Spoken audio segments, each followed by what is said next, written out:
તો આપણે અભ્યાસ કરીએ છીએ ધોરણ 12 ચેપ્ટર 13 બાયોલોજી વિષય સજીવો અને વસ્તી. મુદ્દો છે વસ્તી વૃદ્ધિ. તો આપણે ટોપિક જે શરૂ કરેલો છે ટૂંકમાં વસ્તીનો ટોપિક છે.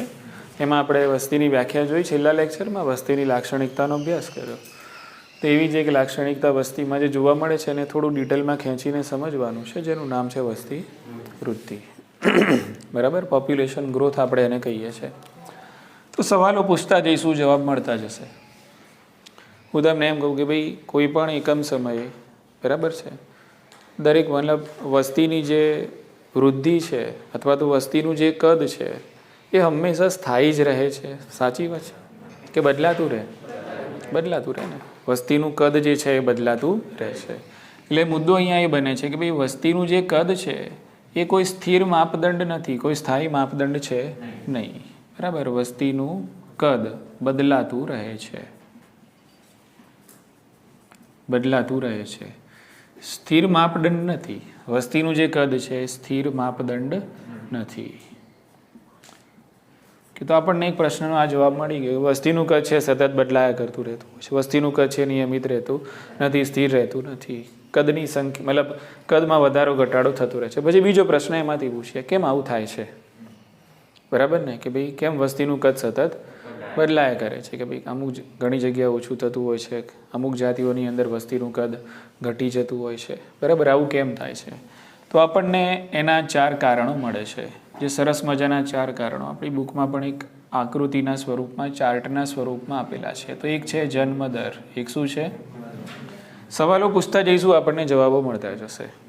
તો એક જન્મ દર છે. બીજું જે પરિબળ છે જે વસ્તીના કદને કંટ્રોલ કરે છે એ છે મૃત્યુ દર છે. ત્રીજું પરિબળ જે છે અંતઃ સ્થળાંતર, અંતઃ સ્થળાંતર. બરાબર, અને ચોથું જે પરિબળ છે એ બહિર સ્થળાંતર. તો 4 પરિબળો છે આપણી જોડે. જન્મદર જેને આપણે કહીએ છીએ બર્થ રેટ, મૃત્યુદર જેને આપણે કહીએ છીએ ડેથ રેટ, અંતઃ સ્થળાંતર જેને આપણે કહીએ છીએ ઇમિગ્રેશન, બહિર સ્થળાંતર જેને કહીએ છીએ એમિગ્રેશન. તો આ બધી સંજ્ઞાઓ આપી દીધી આપણે, આખા નામ લખતા નથી, તમને યાદ થઈ ગયા હશે. બરાબર, જન્મદર, મૃત્યુદર, અંતઃ સ્થળાંતરણ અને બહિર સ્થળાંતર. દરેકને સમજવા માટે આપણે સંજ્ઞા પણ આપી દીધી, બી, ડી, આઈ અને ઈ. ટૂંકમાં આ 4 પાયા એવા છે કે જે વસ્તીના કદને છે આગળ પાછળ કરે છે. આ 4 પાયા છે ને જે વસ્તીના કદને શું કરે છે? આગળ પાછળ કરે છે. બરાબર, ઓકે. હવે આમાંથી હું તમને એમ પૂછું કે આમાંથી એવા 2 પરિબળો શોધી નાખો કે જે વસ્તી ગીચતામાં વધારો કરે, વસ્તીના કદમાં વધારો કરે. એવા 2 પરિબળો કયા છે આમાંથી? જન્મદર અને અંતઃ સ્થળાંતરણ. અને એવા 2 પાયા છે કે જે ઘટાડો કરે છે. બરાબર ને, કે તો ટૂંકમાં આ 4 વસ્તુઓ છે, મતલબ આ 4 પરિબળો છે કે જે વસ્તીના કદની અંદર વધારો અને ઘટાડો કરે છે. જન્મદર, મૃત્યુદર, એના સિવાયના જે 2 પરિબળોની આપણે જો વાત કરીએ કે ભાઈ અંતઃ સ્થળાંતરણ અને બહિર સ્થળાંતરણ. સમજી લો કે કોઈ આપણી વસ્તી છે એની અંદર કોઈ બહારના જાતિ એક જ હશે પણ બીજી જગ્યાએ રહેતા હશે ને આપણી વસ્તીની અંદર એન્ટર થાય છે. તો એનો કોઈ એમ હશે, મકસદ હશે. કાં તો એ રહેઠાણ માટે આવ્યા હશે, કાં તો પ્રજનનની દ્રષ્ટિએ આવ્યા હોય, કાં તો ખોરાકની શોધમાં આવ્યા હોય, કાં તો ધંધા રોજગારની શોધમાં આવ્યા હોય. અલગ અલગ કારણ. કાં તો એ જગ્યા જ્યાં રહેતા હોય ત્યાં કદાચ કોઈ મહામારી ફેલાઈ ગઈ હોય, રોગચાળો ફેલાઈ ગયો, એનાથી બચવા માટે આવ્યા હોય. બરાબર, તો આ બધા કારણો છે કે જેના થકી શું થતું હોય છે? અંતઃ સ્થળાંતરણ પણ થાય છે અને બહિર સ્થળાંતરણ પણ થાય છે. આપણી વસ્તીની અંદર કંઈક એવું થઈ ગયું તો લોકો અહીંયાથી મુવમેન્ટ કરીને બીજી સેફ જગ્યાએ પણ જઈ શકે છે. તો આ અંતઃ સ્થળાંતરણ અને બહિર સ્થળાંતરણ નામ અલગ અલગ કારણો બની શકે છે. ક્લિયર? એટલે ટૂંકમાં આ 4 પાયા છે જે આગળ પાછળ થયા કરે છે. મૃત્યુદર, જન્મદર, અંતઃ સ્થળાંતરણ, બહિર સ્થળાંતરણ. અને આના લીધે એની સીધી જ અસર છે શાના પર થાય છે? વસ્તીના કદ પર થાય છે. એટલે વસ્તીનું કદ બી આગળ પાછળ થતું રહે છે. એટલા માટે જ આપણે લખી બદલાતું રહે છે. વસ્તીનું જે કદ છે સ્થિર માપદંડ નથી. ઉતરે છે મગજમાં વાત? બરાબર, કે એના પછી જન્મદર છે, મૃત્યુદર છે, એની વ્યાખ્યા અંતઃ સ્થળાંતરણ અને આ બહિર સ્થળાંતરણ, એની વ્યાખ્યા આપણને આપેલી છે. જો કે આપણે વાંચીએ ના તો પણ લખી શકીએ છીએ. જન્મ દર એટલે કે ચોક્કસ વસ્તીની અંદર એકમ સમયની અંદર ઉત્પન્ન થતા એટલે કે નવા ઉમેરાતા જે સજીવો છે, પેદા થતા જે સજીવો છે, એને શું કહીશું આપણે? જન્મદર કહીશું. કોઈ ચોક્કસ સમયની અંદર એક જ વસ્તીના સજીવોની અંદર કેટલા લોકો મૃત્યુ પામે છે એને શું કહેવાય છે? મૃત્યુદર કહેવાય છે. કોઈ એક જ વસ્તીની અંદર બીજી જગ્યાએથી કેટલા સજીવો ઉમેરાય છે એને શું કહેવાય છે? અંતઃસ્થળાંતરણ. અને કોઈ ચોક્કસ વસ્તીમાંથી કેટલા સજીવો બહાર જાય છે એને શું કહીએ છીએ? બહિઃસ્થળાંતરણ. વ્યાખ્યા લખવાની જરૂર ખરી? એકદમ સરળ છે, બુકમાં બી આપેલી છે. જે ના આપેલી હોય તો પણ આપણે આપણા શબ્દોમાં આને લખી શકીએ છીએ. ક્લિયર છે? બીજા બે શબ્દો જન્મદર મૃત્યુદર માટે પણ આપેલા છે, મોર્ટાલિટી અને નાટાલિટી. શું છે? બરાબર. મોર્ટાલિટી એટલે કે મૃત્યુદર છે, નેટાલિટી એટલે કે જન્મદર છે. પણ સરળતા ખાતર આપણે જે શબ્દો વારંવાર ઉચ્ચારીએ છીએ એને સંજ્ઞા બનાવી છે, બર્થ રેટ અને ડેથ રેટ. બોલો, ક્લિયર છે કે? તો આપણે સમજવા આગળ જવાનું છે વસ્તી વૃદ્ધિ. હવે તમને એક નાનકડું આ રીતે કંઈક આકૃતિ આપેલી છે, બરાબર. આ સેન્ટરમાં 4 પાયા તમને બતાવેલા છે. આકૃતિ બહુ જ અગત્યની છે. વચ્ચે જે વસ્તી કિસ્સા તેને આપણે એન ધારી લઈએ. વસ્તી કિસ્સા કેવી છે? એન છે. અને આ 4 પરિબળો છે કે જે આપણા 4 અહીંયા પાયા છે એ છે. 2માં પ્લસમાં અને 2માં પ્લસની નિશાની છે અને 2માં શાની છે? માઇનસની નિશાની. તમે ગમે તે રીતે મૂકો, બરાબર. આપણે નામ સાચા લખવાના. અહીંયા જ્યાં પ્લસ લખ્યું છે ત્યાં શું મૂકીશું? જન્મદર અને અંતઃસ્થળાંતરણ. બરાબર, ઓકે. તો આ જન્મદર છે અને આ શું છે? અંતઃસ્થળાંતરણ. જન્મદર એટલે આ બી છે અને અંતઃસ્થળાંતર એટલે કે આઈ છે. એ જ રીતે આ બે જે માઇનસ કરે છે વસ્તી કિસ્સાને, એ માઇનસ કરે છે કોણ છે? ડી અને ઈ છે. તો અહીંયા છે મૃત્યુદર અને અહીંયા છે બહિર્સ્થળાંતર. એટલે ચાર્ટ સમજી ગયા તમે? એટલે એકદમ મામૂલી આકૃતિ છે જે તમને સમજાવવાનો પ્રયત્ન કરે છે કે ભાઈ આ વસ્તી ગીચતા છે એના ઉપર આ 4 પરિબળો અસર કરે છે. જે માઇનસમાં છે વસ્તી ગીચતાને ઘટાડે છે, જે પ્લસમાં છે વસ્તી ગીચતાને વધારે છે. અહીંનું ખબર પડે છે? ઓકે. તો 2 પાયા યાદ રાખવાના કે બી જન્મદર અને મૃત્યુદર, એટલે કે જન્મદર અને અંતઃસ્થળાંતરણ પ્લસ કરશે, મૃત્યુદર અને બહિર્સ્થળાંતરણ માઇનસ કરશે. ક્લિયર છે કે? ચલો આજ જે કથા છે એના ઉપરથી જો આપણે સૂત્ર બનાવવાનું, મતલબ સૂત્ર બનાવીએ, સમીકરણ બનાવીએ કે ભાઈ વસ્તી ગીચતા કોઈ ચોક્કસ સમય પછી કેટલી હશે, તો સામાન્ય રીતે આપણે બનાવી શકીએ. એકદમ સરળ છે, કારણ કે આના કરતાં બી અઘરા સમીકરણો તમે ફિઝિક્સમાં તારવો છો અને કેમેસ્ટ્રીમાં તારવો છો. એટલે આવા સમીકરણો યાદ રાખવા તમારા માટે કોઈ અઘરી વસ્તુ નથી, મારા માટે બની શકે છે. બરાબર છે? તો એન એટલે વસ્તી ગીચતા, T+1 એટલે કોઈ ચોક્કસ સમય પછી. એક શરૂઆતનો સમય આપેલો છે ને પછી તમને કીધું હોય કે ભાઈ આટલા વર્ષ પછી વસ્તી ગીચતા શું છે, બરાબર. તો એ શું થશે? NT+1, કોઈ ચોક્કસ સમય પછી વસ્તી ગીચતા. NT ચોક્કસ સમયની જે વસ્તી છે NT, બરાબર. પ્લસ હોલ કૌંસની અંદર તમને 2 ભાગ પાડીને આપેલા છે. હવે 2 ભાગ એવા છે કે જે વધારો કરે છે અને બીજો શું કરે છે? ઘટાડો. વધારો કરતા કયા છે કે B+I, એમાંથી માઇનસ કરવાના ઘટાડો કરતા કયા? D+E. સમીકરણ તમારું થઈ ગયું તૈયાર, બરાબર ને? તો આ કોઈ ચોક્કસ સમય પછી વસ્તી ગીચતાને શોધવા માટેનું આ એક સમીકરણ છે. NT+1 એટલે જો કોઈ જગ્યાએ નથી મલ્ટિપ્લિકેશન, નથી ડિવિઝન, ખાલી 2 નિશાનીઓ છે પ્લસ અને માઇનસની. ક્યાં પ્લસ ક્યાં માઇનસ છે ફક્ત યાદ રાખવાનું. કોનું પ્લસ અને કોનું માઇનસ છે યાદ રાખવાનું છે. જે સામાન્ય રીતે વસ્તી ગીચતામાં વધારો કરે છે એ 2 પરિબળો, બર્થ અને ઇમિગ્રેશન, જન્મદર અને અંતઃસ્થળાંતરણ. એમાંથી બાદ કરવાનું છે D+E, એટલે કે ડેથ રેટ અને એમિગ્રેશન, મૃત્યુદર અને બહિર્સ્થળાંતરણ. બોલો, ખ્યાલ આવી ગયો? તો આ એક નાનકડું સમીકરણ બની ગયું, વસ્તી ગીચતા શોધવા માટેનું સમીકરણ. આ સમીકરણની નીચે જે કથા કરેલી છે, જે વાર્તા કરેલી છે, એ આ સમીકરણનું શાબ્દિક વર્ણ છે જે હમણાં જ આપણે પૂરી કરી. બોલો, ખ્યાલ આવી ગયો ને? કે ભાઈ આમાંથી શું કરવાનું? આને બાદ કરવાનું, આમાં પ્લસ કરવાનું, એટલે શું મળે તમને? કોઈ ચોક્કસ સમયે વસ્તી ગીચતા મળે છે. એટલે સમીકરણ છે એનું શાબ્દિક વર્ણન નીચે કરેલું છે, બીજો કોઈ મુદ્દો ખાસ છે નહીં. આટલી ખબર પડી? ઇઝી છે ને? કે ચાલો હવે સામાન્ય રીતે વસ્તી ગીચતા નક્કી કરવા માટે આ 2 પરિબળો તો બહુ અગત્યના છે જ, અને મોટા ભાગે અગત્યના બને છે. એક તો બર્થ રેટ અને બીજું શું છે? Death rate. હવે મુદ્દાને થોડોક બારીકાઈથી સમજજો, બરાબર. વિધાન એ વિધાનારની અંદર આ પ્રકારના સવાલો આવે છે, સમજવા માટેના છે. થોડીક સમજણ છે આની અંદર, થોડો પોઈન્ટ છે આની અંદર. કે તો સામાન્ય રીતે વસ્તી ગીચતાને કાબૂમાં કરતા મેઇન બે પરિબળો, મેઇન બે પાયા છે. કયા છે? બર્થ રેટ અને મોટાભાગની જે સ્થિતિ હોય છે એ સ્થિતિની અંદર આ બે પાયા એવા છે કે મોટાભાગે વસ્તી ગીચતાને કંટ્રોલ કરે છે. અને એવું તો નહીં બને ને કોઈ વસ્તીની અંદર કે અંતર સ્થળાંતરણ ચાલુ જ રહે એવું હોય નહીં. કોઈક એવી પરિસ્થિતિ બને તો શું થાય? અંતર સ્થળાંતરણ થાય. કોઈક એવી પરિસ્થિતિ બને તો બહિર સ્થળાંતરણ થાય. બરાબર? ઓકે.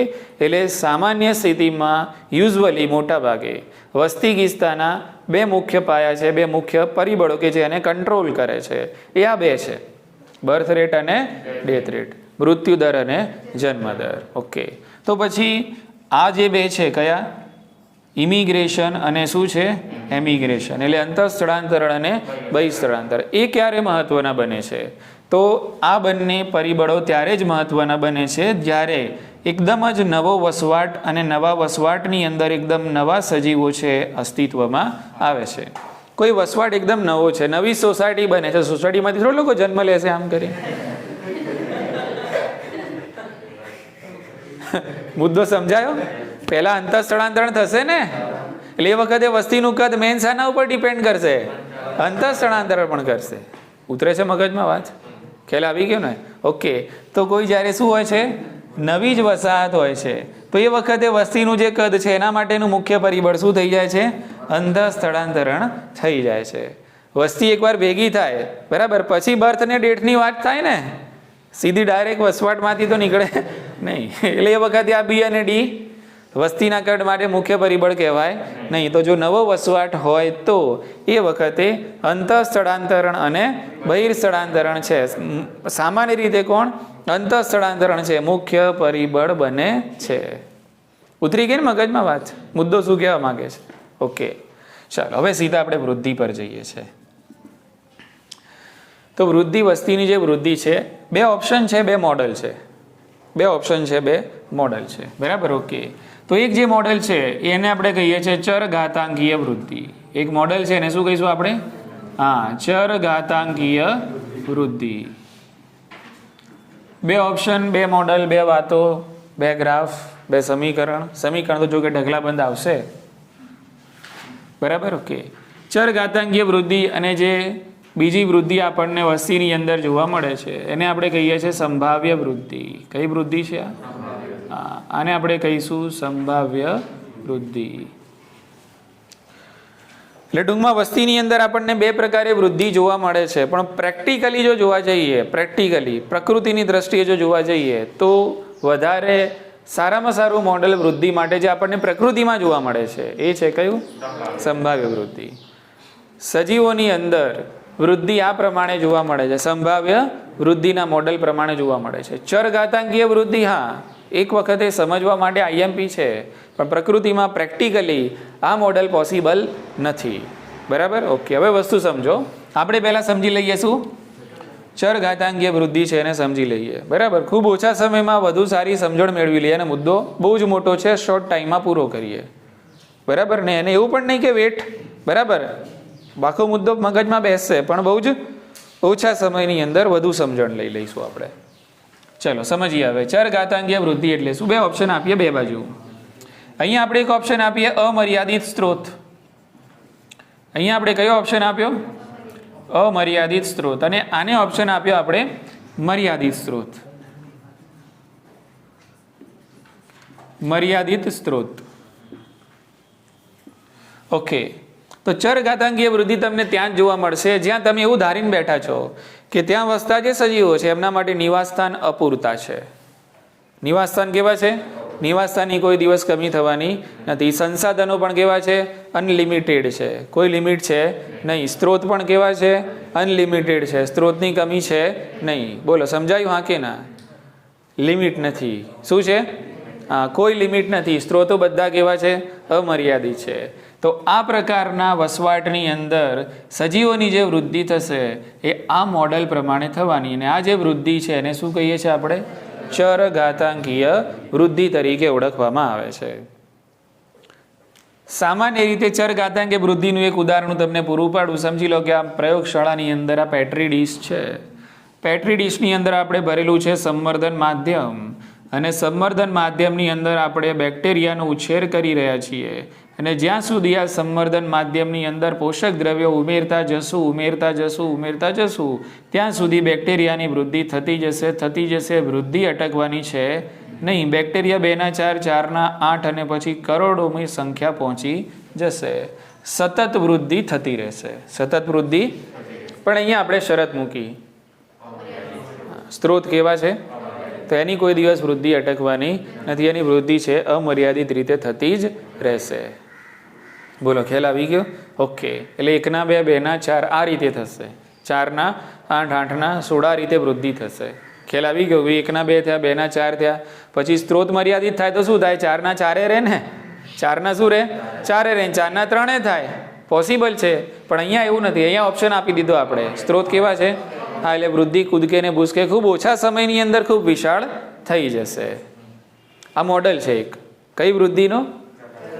ચરઘાતાંકીય વૃદ્ધિ. ક્લિયર? આની અંદર આ શરત, આ વૃદ્ધિ ત્યારે જ જોવા મળે જ્યારે અમર્યાદિત સ્ત્રોતો હોય ત્યારે. મુદ્દાની અંદર આગળ આપણને એક સમીકરણ મળે છે કે ભાઈ તમારે સમયની સાથે વસ્તી ગીચતા શોધવી હોય, બરાબર, અને એ પણ શાના સંદર્ભમાં? ચરઘાતાંકીય વૃદ્ધિ થાય છે. કઈ વૃદ્ધિ? વૃદ્ધિ ચરઘાતાંકીય છે. સ્ત્રોતો કેવા છે? અમર્યાદિત છે. વસ્તી ગીચતાને તમે n ધારો છો, બરાબર, તો સમયની સાપેક્ષે વસ્તી ગીચતામાં શું બદલાવ આવે છે એ શોધવું હોય તો એના માટેનું એક સરસ મજાનું સમીકરણ જે તમને તરત ને તરત યાદ રહી જશે. dn/dt is equal to rn. Is equal two શું છે? rn. r શું છે? તો r બરાબર b માઇનસ d છે. r બરાબર શું છે? હા, એટલે અહીંયા તમે dn/dt બરાબર b minus d into n, બરાબર, તો પણ ચાલે. અને b માઇનસ ડી ની જગ્યાએ શું મૂકી દો? r, તો પણ ચાલે. બોલો, ખ્યાલ આવી ગયો ને? એટલે સમીકરણ શું છે? dn/dt is equal to b minus D બ્રેકેટમાં છે ઇન્ટુ n. ક્લિયર છે? અથવા તો dn/dt is equal to rn. n અહીંયા ભલે સ્મોલ લખ્યો છે, કેપિટલ જ મેં લખી દીધું છે, સ્મોલ પણ છે શું, અને આગળ પણ દરેક જગ્યાએ જ્યારે આવે કેપિટલ સ્મોલ લખું તો સમજવાનો કેપિટલ, કદાચ ભૂલથી લખાઈ જાય તો. આટલી ખબર પડી ગઈ? dn/dt તો એ શું કહેવા માંગે છે? ડિફરન્સ જ ને, સમયની સાથે બદલાતો વસ્તી ગીચતામાં થતો ફેરફાર, આવું જ ને? હા, પણ વૃદ્ધિ કેવી હોય? હા, ચરઘાતાંકીય વૃદ્ધિ જો થતી હોય તો એની અંદર તમારે સમયની સાથે વૃદ્ધિના દરમાં જે ફેરફાર શોધવો હોય, એટલે કે વસ્તી ગીચતામાં થતો ફેરફાર શોધવો હોય તો એના માટે તમારે આ સમીકરણ લાગુ પાડવાનું. dn/dt બરાબર rn. અચ્છા, r ની વેલ્યુ પ્રશ્નમાં નથી આપેલી અને તમને b માઇનસ ડી આપેલું છે. b એટલે બર્થ રેટ, d એટલે ડેથ રેટ, તો તમે r શોધી શકો ને, બરાબર ને? અને પછી સીધો જવાબ તમને મળી શકે છે. ઇઝી. એટલે આ પ્રકારના પ્રશ્નો, થોડાક દાખલા જેવા પ્રશ્નો આ સમીકરણ ઉપરથી પૂછાતા હોય છે. અને એવા ટ્વિસ્ટ બાયોલોજીમાં નથી કરેલા હોતા જેવા તમારા ફિઝિક્સ અને કેમેસ્ટ્રીમાં. ખાલી પ્રશ્નને સમજવાનું છે, જોવાનું કયું સમીકરણ લાગુ પડશે, બરાબર, અને મૂલ્યો છે એપ્લાય કરવાના, સીધો તમારા હાથમાં જવાબ આવી જશે. ઇઝી છે? એટલે બધા આમાં કોઈ ટ્વિસ્ટ કરેલા હોતા નથી. અહીંયા પણ એ રીતનું જ હોય છે. આપણે આગળ અહીંયા જે સમીકરણ આવ્યું ને, એ સમીકરણની અંદર પણ આપણને પૂછ્યું વસ્તી ગીચતા, અલગ અલગ વેલ્યુ આપી લે કે જન્મ દર આટલો, મૃત્યુ દર આટલો, અંતઃ સ્થળાંતરણ આટલું, બહિઃ સ્થળાંતર, બસ સરવાળા બાદ બાકી કરવાની ને આપણને જવાબ મળી જશે. ઇઝી છે કે? તો એક આ સૂત્ર આપણને મળ્યું. હવે એમાં જે r છે ને, r એ શું છે ખાલી ધ્યાન રાખી લો, બરાબર. તો આ જે r છે એ પ્રાકૃતિક વૃદ્ધિનો આંતરિક દર, આખું યાદ રાખજો. r બરાબર શું કહેવાય છે? હા, r બરાબર પ્રાકૃતિક વૃદ્ધિનો આંતરિક દર. આ નામ યાદ રાખજો, બરાબર. તે r બરાબર પૂછાતું હોય છે, પ્રાકૃતિક વૃદ્ધિનો આંતરિક દર. અને r બરાબર શું છે? તો r બરાબર તમે મેળવી શકો છો, તમારી જોડે બે વેલ્યુ હોય, જન્મ દર અને આ બે વેલ્યુ હોય તો તમને r ની વેલ્યુ મળી જશે. હજુ જો સમજણ ના પડે તો બુકની અંદર તમને બે ઉદાહરણો પણ આપેલા છે કે ભાઈ r બરાબર એટલે શું. તો એક નોર્વેના ઉંદરનો r આપેલો છે, નોર્વેના ઉંદરોનો r વેલ્યુ આપેલી છે. બોલો r વેલ્યુ તમે આવે 0.0. ઓકે. અને એક હજુ સમજણ ના પડે તો લોટની અંદર પડતી જે જીવાત છે ધાનેડા, શું? હા, તો એની તમને r વેલ્યુ આપેલી છે. બોલો 0.5 12. ઓકે, 0.12. એટલે ટૂંકમાં એ ફકરાની અંદર આર શું છે સમજાવવાનો તમને પ્રયત્ન કરેલો છે કે ભાઈ આર આ છે એમ. આર એટલે પ્રાકૃતિક વૃદ્ધિનો આંતરિક દર. ચલો આરની વેલ્યુ ડાયરેક્ટ નથી આપેલી, તમારે શોધવી છે. તમારી જોડે બે મૂલ્યો હોવા જોઈએ, બી અને ડી, મૃત્યુદર અને જન્મદર. જન્મદરમાંથી મૃત્યુદર બાદ કરશો એટલે તમારા હાથમાં આવી જશે આરની વેલ્યુ. બરાબર.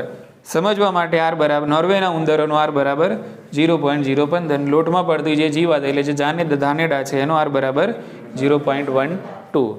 બરાબર. પછી આગળ તમને કીધું છે કે તમે જો હવે આર સમજી ગયા હોય તો બરાબર આપણી જે માનવ વસ્તી છે એનો આર શોધો. બરાબર, શોધી નાખજો. કરંટ આપણે સમજી લો કે ગૂગલ પર સર્ચ કરીએ કે ભાઈ what is the current birth rate of population, what is the current death rate, તે બે વેલ્યુ મળી જશે. બસ માઇનસ કરવાની, આપણે મળી જશે આર. બોલો સમજાય ગયું આ કે ના? ઓકે. એટલે કરંટ સ્થિતિની અંદર જે ચાલી રહી છે સ્થિતિની અંદર આરની વેલ્યુ કેટલી છે આપણને મળી શકે છે. એટલે આવો નાનકડો ટચુકડો સવાલ બી આવી જાય ને એમસીક્યુની અંદર કે ભાઈ જન્મદર આપેલું હોય અને મૃત્યુદર આપેલું હોય એટલે આરની વેલ્યુ શોધો એવું ના પૂછ્યું હોય. આવું શુદ્ધ ગુજરાતીમાં લખીએ પ્રાકૃતિક વૃદ્ધિનો આંતરિક દર જણાવો એટલે આપણે ડફણાઈ જઈએ પછી. એટલે આ શું પૂછી લીધું સાલું કે આગળ બહુ લાંબુ લાગે છે કે સમીકરણ એપ્લાય કરો પણ અસલમાં ખાલી બાદ બાકી જ કરવાનું. એટલે હું તમને એમ કહું છું કે આર બરાબર આ નામ યાદ રાખવાનું પહેલા, પ્રાકૃતિક વૃદ્ધિનો આંતરિક દર. બોલો આટલી ખબર પડી ગઈ?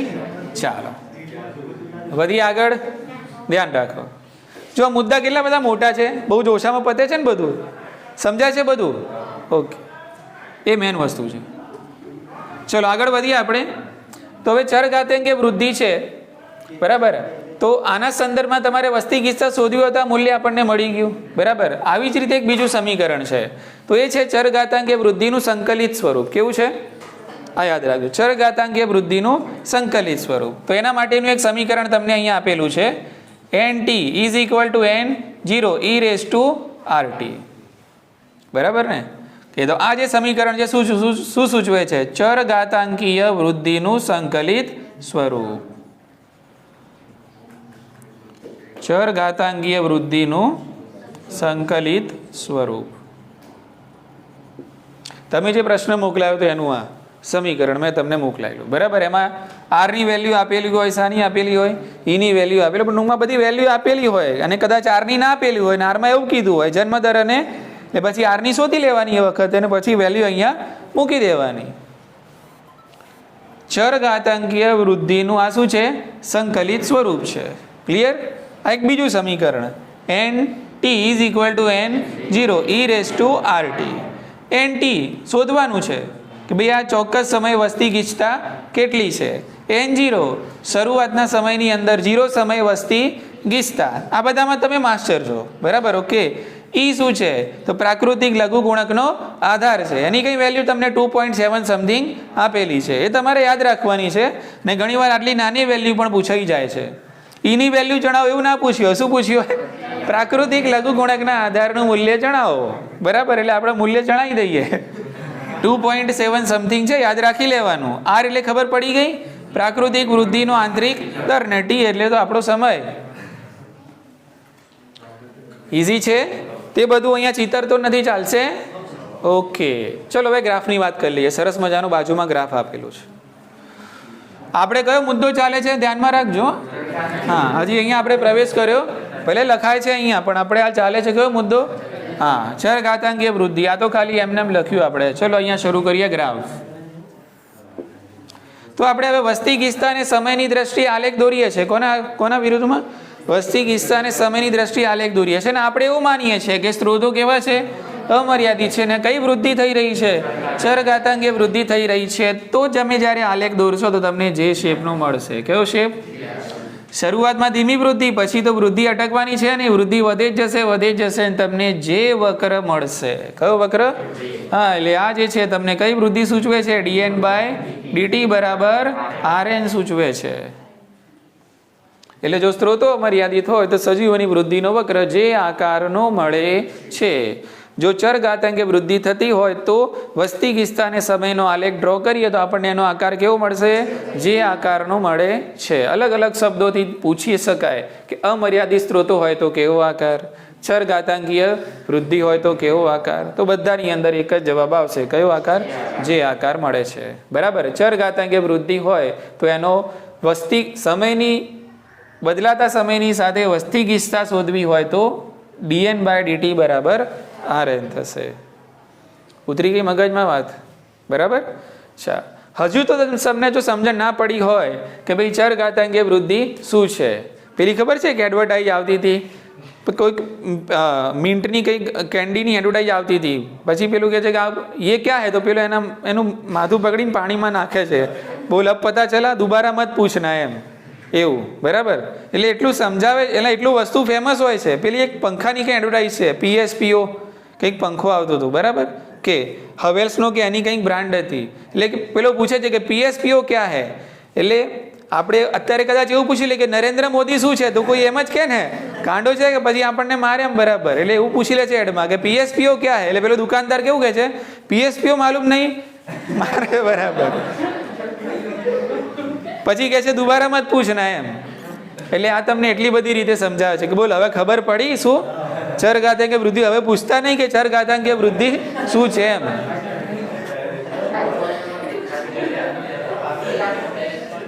ઉતરે છે મગજમાં વાત? ઓકે. તો પણ આની પેશન્સ જુઓ. તમને એક નાનકડી છેલ્લે વાર્તા કીધી છે, નીચે વાર્તા છે, એક ટૂચકું છે, અને ટૂચકાથી તમને સમજાયું છે કે ભાઈ ચર ઘાતાંકીય વૃદ્ધિ. પછી ના પૂછતા કે શું. હવે તો વાર્તા પર આવી ગયો માણસ, સમીકરણ ને બધું બાજુમાં ગયું, શું આવી ગઈ? વાર્તા આવી ગઈ. અને હવે જો ના ખબર પડે તો પછી માર ખાવાની તૈયારી રાખજો. વાર્તા બહુ સામાન્ય છે, રાજા સેનાપતિની વાર્તા છે. વાર્તા લખવાની પણ નથી, સમજવાની છે, લખવાની નથી. રાજા અને બીજી કોની છે? સેનાપતિની વાર્તા છે. રાજા છે એને અભિમાન છે, પોતાને ચેસની જે રમત છે એના ઉપર અભિમાન છે કે ભાઈ આપણે રાજા ચેસ રમીએ, ખતરનાક, આપણને કોઈ હરાઈ શકે નહીં. ચેલેન્જ આપે છે કોણ? બીરબલ જેવો હોય છે કોઈ, મતલબ હશે સેનાપતિ. સારું, વાંધો નહીં રાજા સાહેબ, આપણે ચેસ રમીએ. બરાબર. હવે રાજા તો કેવી શરત રાખે, જો હારી ગયો તો આનું સર કલમ કરી નાખવાનું, એવું જ હોય ને. રાજાની તો હુકમ કેવો હોય? બરાબર. બાંધો છે જંજીરો છે. બરાબર ને, સર કલમ કરી દો. બરાબર. સમજાયું કે નહીં? ઓકે. એટલે સેનાપતિ બી બાજુ ગભરાય તો ખરો ને થોડો. ઓકે. એટલે આ જે રાજા છે અને આ સેનાપતિ એને ચેલેન્જ આપે. સેનાપતિ બી સામે, ભલે સાહેબ મારું તમે ગળું કાપી નાખજો, વાંધો નથી, પણ જો તમે હારી જશો તો ચેસના જેટલા ખાના છે, જે લોકો ચેસ રમતા હશે એમને ખબર છે 64 ખાના હોય. કેટલા હોય? 64 ખાના હોય. બરાબર. ઓકે. તો આ 64 ખાનામાં જો તમે હારી જાવ છો તો પહેલા ખાનામાં એક ઘઉંનો દાણો મૂકવાનો, બીજા ખાનામાં એનાથી ડબલ કરીને 2 મૂકવાના, ત્રીજા ખાનામાં 4 મૂકવાના. એ રીતે 64 ખાનામાં જે આગલા ખાનામાં એનાથી ડબલ કરીને નેક્સ્ટ ખાનામાં ઘઉંના દાણા મૂકવાના. એટલે રાજાને તેવું કહો 1 ના 2 જ થશે ને 2 ના 4 જ થશે ને, આપી દઈશું ઘઉં એને. ખ્યાલ આવ્યો કે નહીં? ઓકે. ચેસ ચાલુ કરે છે, નકાળે ઓબ્વિયસ કોણ જીતે? આવી ચેલેન્જમાં કોણ જીતે? ટ્વિસ્ટ જ હોય ને. રાજા જીતે. હા, તો જીતે છે કોણ? હા. હવે રાજા વિચારે છે ચલો મૂક્યો એક દાણો, એક જ દાણો છે ને, કેવું વાંધો છે? 2 મૂક્યા, 4 મૂક્યા, પછી 64 પહોંચતા તો એને વિચારે કે આ તો હું મારા રાજ્યને બધા ઘઉં આપી દઈશ ને તો બી આ ખાનું પૂરું થવાનું. શરૂઆતમાં તો એવું જ લાગે ને, 1 ના 2, 2 ના 4, 4 ના 8. હવે 64 પહોંચો ને તો ક્યાં સુધી આંકડો જાય?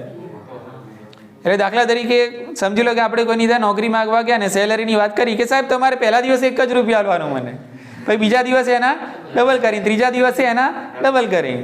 બરાબર. એને કંપની વેચવાનો વારો આવી જાય. 10-12 દિવસ સુધી તેને કંઈ લાગે નહીં ને, એને કે આમ ખોટો મજૂરી કરે છે, ગાંડો સસ્તો માણસ છે, કે રાખો આને. પછી 25-20 દિવસ ઉપર જાય એટલે ખબર પડતી થઈ જાય કે આ તો કરોડ રૂપિયા અડવાના થશે છેલ્લે તો. આને કહેવાય ચર ઘાતાંકીય વૃદ્ધિ. શું કહેવાય એને? હા, ઊભી ના રહે. કેવી રહે? ચાલ્યા જ કરે. 1 ના 2, 2 ના 4, 4 ના 8 ડબલ થયા કરે. આને કહેવાય ચર ઘાતાંકીય. એટલે વાર્તાનો આ મુખ્ય આશય છે. એક બીજી નાનકડી આની અંદર ઉદાહરણ તમને આપેલું છે ક્લેમિડોમોનાસનું. શાનું છે? તો ભાઈ કોઈ તળાવ છે એની અંદર ક્લેમિડોમોનાસ દ્વિભાજનથી વિભાજન પામે છે. શાનાથી? હા, દ્વિભાજનથી વિભાજન પામે છે, અને દર દિવસે 1 દિવસની અંદર ડબલ થાય.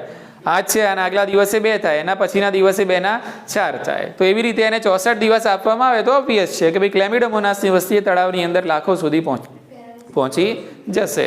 તો આને કહેવાય ચર ઘાતાંકીય વૃદ્ધિ. દુબારા મત પૂછના. ઇઝી. આટલું રાખીએ આજે આપણે. બરાબર છે.